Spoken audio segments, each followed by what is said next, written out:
Hawak na po ngayon ng pulisya ang listahan ng mga miyembro ng Lex Leonum Fraternitas na posibleng sangkot sa umano'y hazing kay Mark Andre Marcos. May live report si June Veneracion. June? Jiggy, mahigit 30 pangalan ng mga pinaniniwalaang miyembro ng Lex Leonum Fraternitas ang nasa listahang hawak ngayon ng Cavite Police. Posibleng may kinalaman daw sila sa umano'y hazing na ikinitay ni Mark Andre Marcos. Ibinigay raw ito sa PNP ng isang miyembro rin ng fraternity na dumalo sa initiation rites. Ang liham na hawak ng mga pulis ay parehong-pareho sa anonymous letter na natanggap ng pamilya Marcos. Binigyan ng GMA News ng kopya nito. Bukod sa pangalan ng mga fratmen na sangkot, nakalagay din dito ang safe house ng fraternity at mga ginamit nilang sasakyan. Nasa listahan ng pangalan ni Gian Angelo Velos, anak na may-ari ng farm kung saan nangyari umano ang hazing. Si Velos ay isa raw sa mataas na opisyal ng Lex Leonum Fraternitas.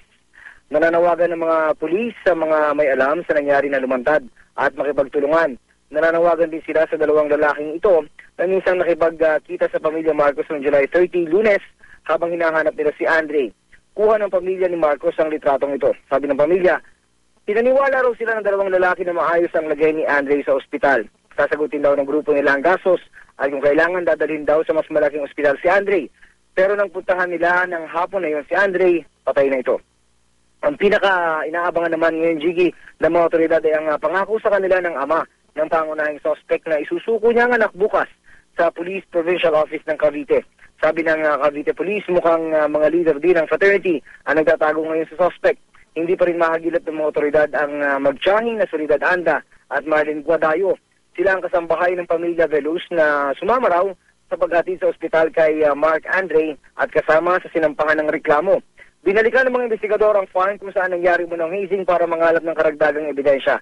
Kumuha sila ng sample ng mga hininalang mancha ng dugo sa sahig. Sa oras na makumpirma na dugo nga ito, pwedeng malaman kung ito ba ay kay Mark Andre, sa ibang biktima o sa iba pang suspect. Jiggy?